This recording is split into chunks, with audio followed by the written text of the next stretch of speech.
Olá, leitores! Como que vocês estão? Tudo bem por aí? Hoje vamos iniciar um novo livro que é A Força do Entusiasmo e eu vou ler a contracapa então para a gente ver o que vai se apresentar nessa leitura. O que é realmente o entusiasmo? De onde vem essa força? Como usá-la em todo o seu poderio? Que precauções tomar? Exige muito esforço? Em excesso é prejudicial? Em que idade é mais forte? Como atua na vida pessoal? E nos momentos difíceis? É possível entusiasmar a empresa e os clientes? Nesse livro alegre e emocionante, o professor Gretz revela os significados mais profundos e os segredos do entusiasmo. Vamos lá, então. Capítulo 1. Festa na feira. Acorda, rapaz!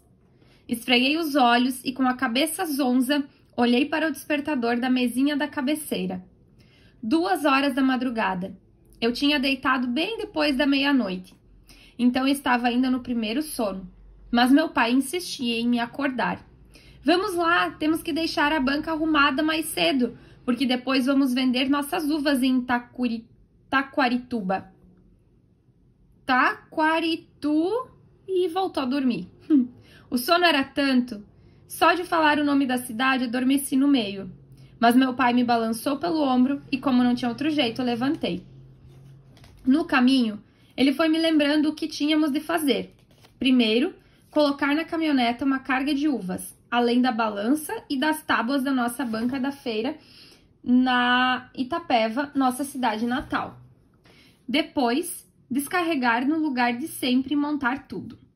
Mais tarde, às 4h, antes do sol nascer, minha mãe chegaria, com toda a sua energia e disposição para tomar conta da venda. Enquanto isso, meu pai e eu já estaríamos em viagem para Taquarituba, onde também tentaríamos vender nossas uvas, já que a colheita havia sido boa. Eu gostava de viajar na F350 e hoje tenho saudades daquela caminhonete azul com carroceria de madeira, praticamente um caminhão pequeno. Mas aquela viagem por uma estrada de terra cheia de buracos era um verdadeiro sofrimento e em dias de chuva era uma terrível odisseia.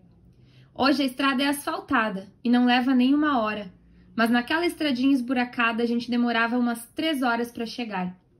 Morrendo de sono, eu só queria dormir. Mas quando comecei a cochilar no carro, a voz do meu pai me acordou novamente. Fale alguma coisa. Falar o quê? Eu pensava. Às 3 da matina, sentindo na boca aquele gosto de cabo de guarda-chuva ou de corrimão de escada. Fale alguma coisa, ele insistia. Fale, porque senão eu durmo no volante. Chegamos a Taquarituba, junto com os primeiros raios de sol. Nas cercanias da cidade, olhando as terras aradas e os pastos, meu pai comentou. Parece que isso aqui está progredindo. Vamos ver a feira como é que está. Estacionamos a caminhoneta no final da rua, onde ficava a feira. Empilhamos as caixas no chão e abrimos as caixas de cima, para expor os vistosos cachos de uvas. As pessoas chegavam, olhavam e voltavam, mas não compravam. O tempo ia passando e não conseguíamos vender nada. Eu sentia sono, fome, cansaço e desânimo. Até meu pai, que nunca entregava as pontas, comentou: está difícil, se a feira continuar desse jeito, não vamos vender nada. Nessa hora, reparei que à nossa frente, do outro lado da rua, havia um feirante arrumando mandiocas em sua banca. Era um homem baixinho, que calçava uma bota preta de cano longo, muito comum naquela região. Ele só vendia mandioca, um só tipo de mandioca, a vassourinha, que por sinal não estava muito bonita. Mas empilhava em montinhos diferentes a mesma mercadoria, de várias maneiras, inteira, cortada, fina, grossa, lavada e com terra, e gritava com a voz bastante animada: olha a mandioca, está acabando, está no fim. Desde essa época comecei a perceber que a escassez de um produto estimula a vontade de compra. Se está difícil de conseguir, porque está acabando, é porque deve ser bom. Até meu atual ramo de atividade encontro muito disso. Comentei inclusive no meu livro Vida com Qualidade, que alguns profissionais dizem ter agenda livre só para daqui a 2 anos, porque acham que isso valoriza mais o seu serviço. Mas voltemos às mandiocas. Olha a mandioca, é da boa, cozinha muito bem, quase derrete na panela. Olha a mandioca vassourinha. Olha a mandioca vassourinha. Está boa demais. Aproveitem porque está acabando. As mesmas pessoas que passavam por nossa banca e admiravam as uvas, mas não paravam para comprar, aglomeravam-se na banca de mandioca e iam comprando. Quanto mais gente comprava, mais fregueses se encorajavam a comprar. Enquanto isso, eu e meu pai, que não tínhamos para quem vender, ficamos ouvindo aquele feirante transformar a sua banca em uma concorrida boutique de tubérculos. Sua empolgação era tanta que começou a nos contagiar. Cheguei a ter vontade de ir lá comprar umas mandiocas, mesmo tendo uma plantação delas em casa. Como é que ele pode fazer tanta festa para vender uma mandioca tão feia? Disse meu pai. Mas o feirante entusiasmado não pensava assim e continuava gritando. Está no fim, está terminando, olha a mandioca. E enquanto gritava, ele continuava arrumando os montinhos de mandioca. Desarrumava, arrumava novamente e ia vendendo. Os montinhos foram sumindo e antes do final da feira, a banca e algumas folhas que tinham vindo presas às raízes de mandioca. Os montinhos foram sumindo e antes do final da feira ele tinha vendido tudo, só restando a terra vermelha sobre a banca e algumas folhas que tinham vindo presas às raízes da mandioca. E nós não vendemos nada, nenhuma uva sequer. Eu estava meio desconcertado, frustrado depois de tanto esforço, achando que voltaríamos para casa de mãos abanando, quando meu pai, em sua experiência de feirante e sua persistência de homem determinado, apontou-me outro rumo. Vamos rodar pelas ruas com a nossa caminhonete e oferecer as uvas de casa em casa. Assim fizemos e começamos a vender alguma coisa, mas muitas portas a resposta era não. Quando eu ia me desanimando de ouvir tanto não, lembrava-me do entusiasmo daquele vendedor de mandioca e novamente uma chama interna se acendia em mim. A cada casa onde batíamos palmas, pois lá não havia campainha naquele tempo, a não ser nos comerciais da Avon, logo que a porta abria, eu abria um sorriso e mostrava as uvas comentando. Veja que uvas bonitas, minha senhora, e são muito boas, quer provar? Estendia um pequeno cacho e colocava nas mãos da possível cliente. Quando havia crianças, então o sucesso era completo. Então eu provava uma também e comentava. Não são ótimas? Fique com uma caixa dessas, que está acabando. A estrada na volta nem parecia a mesma. Não me importei com os buracos e me esqueci até do sono atrasado. Fui conversando alegremente com meu pai, relembrando as cenas do dia. Quando comentávamos sobre o vendedor de mandioca, meu pai me disse: Você sabe como se colhe mandioca, não sabe? Claro, pai, já arrancamos muitas lá em casa. Por quê? Pois é, você sabe que a terra de preferência deve ser arenosa e na hora de puxar, lembra como se faz? Se você puxar com força, a rama se quebra bem rente ao chão. E você sabe por que não pode arrancar com enxadão? Porque a pessoa não tem como saber de que lado vem a raiz.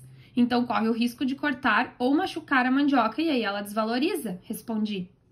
Quando falei isso, comecei a rir sozinho, porque me lembrei de um roceiro que tinha trabalhado conosco havia alguns anos, e quando colhia mandioca, ele ficava dizendo: as mulheres dão mais valor à mandioca inteira. Criança, eu nunca tinha entendido o sorriso maroto dele quando dizia isso. Só fui entender anos depois. De repente, ali naquele momento, quando me lembrei do roceiro enquanto meu pai falava sobre o modo de se tirar a mandioca do chão. Para arrancar a mandioca, você tem que ficar de cócoras, puxar pela rama, segurando a rama rente ao chão, fazer um movimento de treme-treme, para que a raiz vá se soltando do solo aos poucos e lentamente vá se movendo em direção à superfície. Continuei rindo enquanto meu pai falava, porque nessa posição, quando a calça é muito justa, ela rasga embaixo, bem ali. Então minha mãe me dava a calça de arrancar mandioca, que já era rasgada. Se usasse uma calça inteira para isso, eu sempre rasgava, já que as minhas calças costumavam ser apertadas porque nessa época eu estava ficando comprido muito rapidamente e o dinheiro sempre foi curto para nós, agricultores.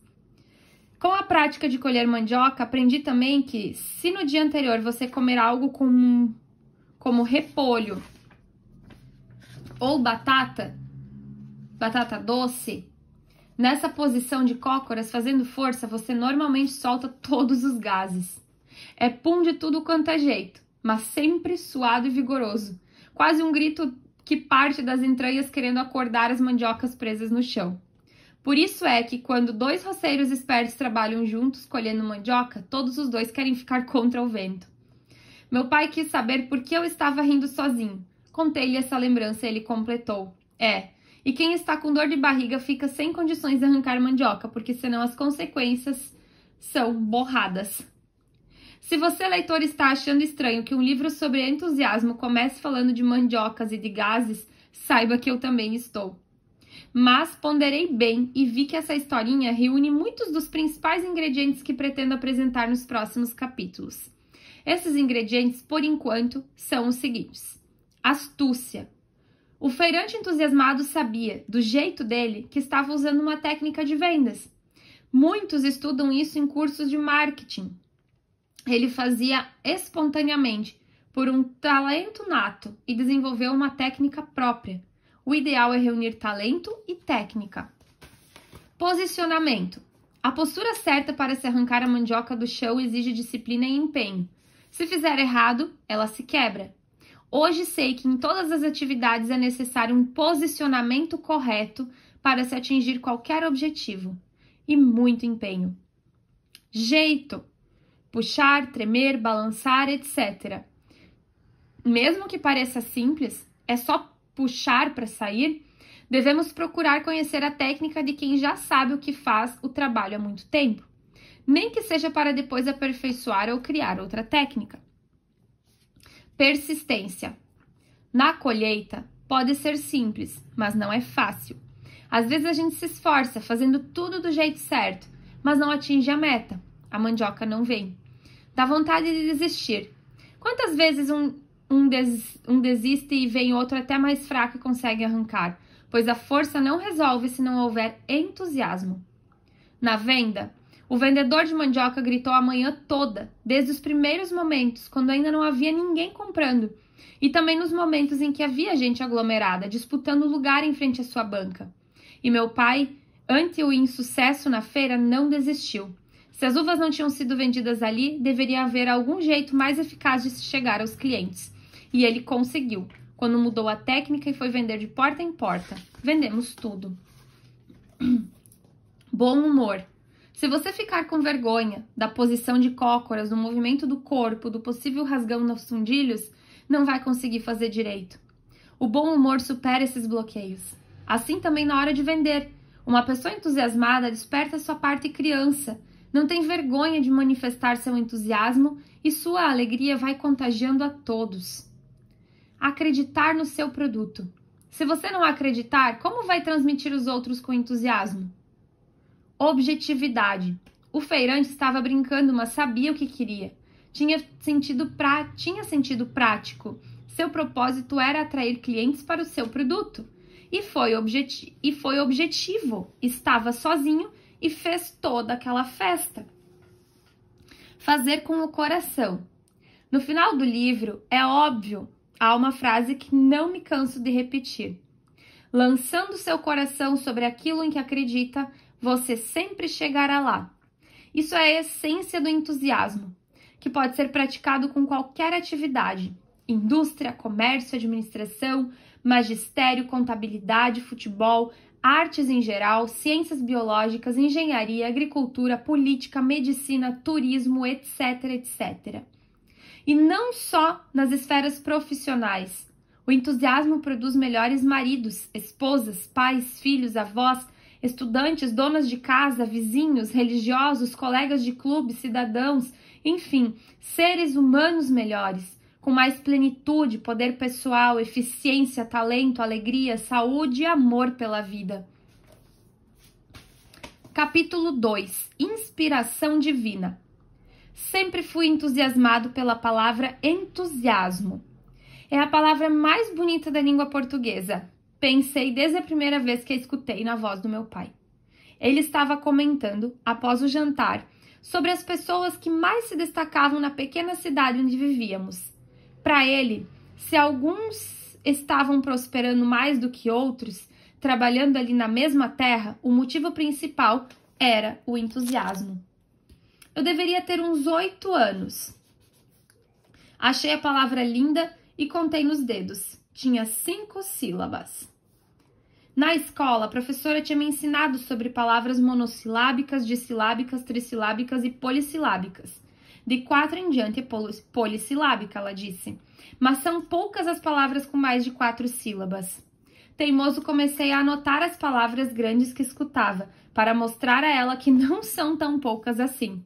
Para começar minha lista, perguntei a ela: qual é a maior palavra da língua portuguesa? Anticonstitucionalissimamente, respondeu. Contei 13 sílabas. Que nome dar a isso? Então concordei que polissílabo era mais simples. Como era teimoso, comecei a procurar por algumas palavras maiores ainda. Li até as bulas de remédios. Dei um pulo eufórico quando fui ler o nome científico de cibalena, um comprimido para dor de cabeça. Meu Deus, olha só. Dimetilaminofenil dimetilpirazolona. 16 sílabas. 34 letras em uma só palavra. Isso não é palavra do dicionário? É uma combinação de vários nomes de produtos químicos, disse a professora, sem esquecer de elogiar minha pesquisa, para não arrefecer meu entusiasmo pelas palavras. Mas nenhuma outra palavra, grande ou pequena, me entusiasmou tanto quanto a própria palavra entusiasmo. Já adulto e começando a trabalhar em recursos humanos, comecei a ver interpretações da palavra em conferências e livros. Entusiasmo significa ter Deus dentro de si. Achei lindo, mas resolvi conferir se era isso mesmo. Então procurei o professor Flávio, um amigo etimólogo, que é uma espécie de arqueólogo das palavras, um especialista em pesquisar detalhadamente a origem e as transformações de cada palavra, uma por uma, entre milhares. Enquanto alguns têm preguiça de abrir um dicionário de vez em quando, outros se entusiasmam em pegar uma lente e escrafunchar dicionários e livros empoeirados dos séculos atrás para pesquisar a trajetória de uma pequena palavrinha através dos tempos. Veja como são as coisas. De fato, essa palavra vem do grego entusiasmos, disse ele. Então pegou uma folhinha de papel, rabiscou umas letras estranhas e me deu para ver. No alfabeto dele se escrevia... Aí é uns desenhos aqui, não é nem escrito. Saí do etimólogo cheio de anotações, me lembrando de uma frase que vi num filme, Filadélfia. Um advogado inteligentíssimo que tinha o hábito de dizer para as pessoas com quem conversava: explique isso para mim como se eu tivesse 6 anos. Hoje, em algumas palestras, costumo brincar dizendo: vou falar de um modo tão simples que até os diretores das empresas conseguirão entender. De fato, é mais difícil explicar uma coisa de forma simples do que falar usando palavras e raciocínios difíceis. Se você não entender o que está ouvindo, é muito provável que a pessoa que está falando também não esteja entendendo o assunto que fala. Aí resolvi explicar as origens do entusiasmo para o menino de 8 anos que eu era quando eu ouvi essa palavra pela primeira vez. A palavra entusiasmo nasceu na Grécia Antiga. Tous é a sílaba principal, porque significa Deus. Ali em entus, né? Então, o tus, que vem de tous, significa Deus. A primeira sílaba en significa dentro de, no sentido de transportar para dentro. Entos significa que Deus entrou em alguém e que essa pessoa está inspirada por Deus. Theos, tous, tus é Deus. En dentro de, para dentro. Deus sempre foi uma palavra de uso popular. Todos os povos, em todos os idiomas, desde as mais remotas antiguidades, tiveram sua maneira de referir-se a ele. No grego, a palavra que deu origem a tudo isso é theos, que foi se transformando até chegar ao latim como deu, ou del, ou deus, ou deum. E do latim veio para o português como Deus. mas ainda temos palavras em que ela se conservou nas formas originais, como teologia, estudo de Deus, que vem de teu. Então, voltando à palavra entusiasmo, o final iasmo, asmos em grego, é só um sufixo para a palavra funcionar como um substantivo, que significa transporte divino para dentro da pessoa, arrebatamento, êxtase. O adjetivo entos, inspirado por Deus, gerou também o verbo entusiasem, estar inspirado pela divindade, que em português ficou sendo entusiasmar-se. A primeira pessoa do singular desse verbo era entusiasmo, que significa algo como estou arrebatado pela inspiração divina. Esse arrebatamento é como um transe, mas é também muita alegria e animação. Estar para cima, com alto astral, como se diz hoje.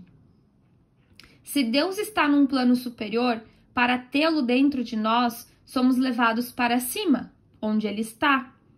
É bom lembrar que na Grécia Antiga acreditava-se que os deuses moravam no Monte Olimpo. O etimólogo empolgou-se com a explicação das origens da palavra entusiasmo e não parava de falar. Interessante é que essa palavra não veio do grego junto com as outras. Como assim? Ela não chegou até nosso idioma pelo trajeto normal, através do latim, como quase todas as palavras importadas da cultura grega durante o Império Romano. Isso porque não era uma palavra usada popularmente pelos romanos. Na verdade, entusiasmos é uma palavra de origem culta. Ela foi tirada direto dos antigos textos de filósofos gregos, por escritores franceses já no século XVI. Foi a época do Renascimento na Europa. Como sou também professor de história, tendo lecionado há algum tempo, achei interessante saber que o entusiasmo chegou até nós durante o Renascimento. Foi um período que se seguiu a Idade Média, em que se tentou voltar ao esplendor da Antiguidade. As pessoas perceberam que a humanidade estava vivendo uma etapa medíocre, uma verdadeira idade das trevas. Então, os homens mais sábios da época se espalharam na cultura da Grécia Antiga para ver se o nível da civilização melhorava. E nessa onda veio o entusiasmo, para ajudar a subir o nível do ser humano. Então, a primeira ocorrência da palavra entusiasme na língua francesa foi em 1546, continuou o etimólogo. O significado não poderia ser mais forte. Delírio sagrado que acomete o intérprete da divindade. Transporte, exaltação do poeta sob o efeito da inspiração. Possessão divina. A nova palavra fez sucesso e todos ficaram entusiasmados por ela. Daí, chegou rapidinho a várias outras línguas, inclusive ao português e até ao inglês, entusiasmo. Bem, eu gostei da explicação do etimólogo, mas parece que o meu menino de 8 anos esperava algo mais animado, como uma historinha. Por isso resolvi fazer uma fábula, para poder explicar melhor a palavra entusiasmo a crianças de 1 a 120 anos. No tempo em que as letras falavam, estava o maior alvoroço no lugar onde elas viviam, o abecedário. Era preciso criar uma palavra que significasse ter Deus dentro de si, e todas as letras queriam participar. Como ninguém aceitava ficar de fora de uma palavra tão importante, foi a maior competição entre as letras do alfabeto. Dizia a letra A: é um absurdo, eu sou a primeira letra e não estou na palavra Deus, que considero a mais importante de todas, já que tudo existe a partir dele. Então, se tudo começou com ele, a primeira letra teria que estar presente. E a letra E defendia: vocês todas que trabalharam muito na Bíblia sabem que quando ele se apresentou a Moisés, disse que seu nome era Eu Sou. Então, é muito certo como está. Deus é uma palavra que tem eu no meio. Tá certíssimo, disseram em coro as letras U, D e S. E além do mais, depois disso foi feita a palavra Criador, exatamente com as 3 vogais que não tinham entrado na palavra Deus, argumentou a letra E. Mas então eu quero estar na palavra que vai significar a presença de Deus em cada pessoa, insistiu a letra A. E todas as outras letras começaram a também exigir o mesmo direito. A concorrência era muito forte, impossível agradar a todas as 17 consoantes e 5 vogais. As letras K, W e Y não estavam morando no abecedário do idioma português na época. Se a nova palavra reunisse todas as letras, ficaria enorme. Para cada consoante, um grupo de no máximo 2 consoantes seria preciso alguma vogal, ou a palavra ficaria impossível de ser pronunciada. De qualquer forma, ia ficar grande demais, e uma palavra grande demais seria difícil de falar. As letras discutiam até que uma delas deu a ideia. Bom, então pelo menos que tenha todas as vogais. E nasceu a palavra entusiasmo, que tem todas as vogais, E, U, I, A e O, uma em cada sílaba. Não é à toa que ficou mesmo uma palavra linda, tanto no seu significado quanto em sua forma escrita e falada. Quando as letras foram se juntando e formando pela primeira vez a palavra entusiasmo, as outras festejaram, como sempre faziam ao nascer uma nova palavra. Mas algumas letras sentiam-se tristes. Percebendo isso, a letra Z, que estava quieta num canto, sentiu-se de repente invadida por uma sensação especial de plenitude e otimismo. Animada como nunca se sentira antes, pegou o microfone e anunciou: Queridas irmãs do alfabeto, o Criador está presente em todas as criaturas, da primeira até a última, como vocês sabem.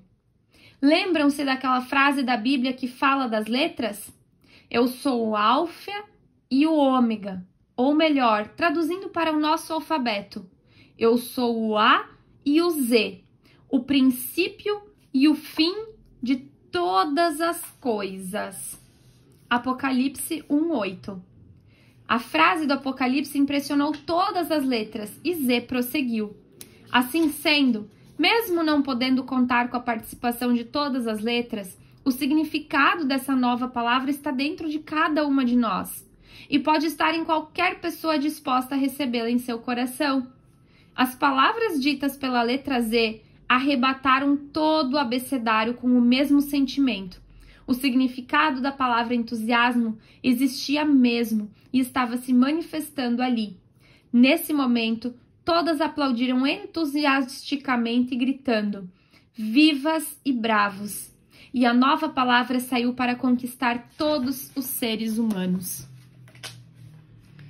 Paramos na página 29, onde vamos continuar com o capítulo 3 na próxima leitura.